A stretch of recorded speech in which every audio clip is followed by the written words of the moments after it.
Hey guys, welcome back to Dwood Reviews. If you work on cars, you need to see this. I got this compact, cheap, but well-made smoke machine that I use for checking my evap system. This smoke machine can be used for checking your evap system, your exhaust system, your intake system, your engine system, all the systems on your vehicle that shouldn't have any leaks. In my case, I had an evap leak that I couldn't find and used it to find that near the charcoal canister. If you like videos like this, go ahead and hit that subscribe button. It doesn't cost you anything, but helps me out a lot. What I like about this thing is the price point is extremely low compared to other models out there and even what mechanic shops will charge. It has a very high output of smoke and only requires you to use a small amount of oil. It comes with smoke oil in the packaging, but once you run out, you can also just use basic baby oil. For the price, I found this thing to be extremely well built, like way above what you would expect. It comes with an aluminum nozzle so that you can fit it inside different size hoses. It also comes with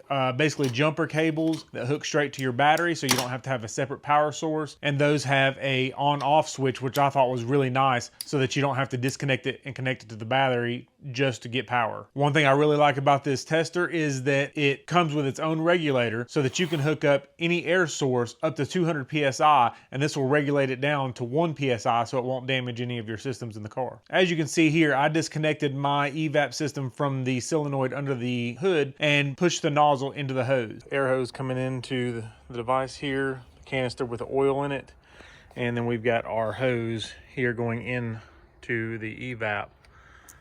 That's how much smoke it puts out. This thing works awesome.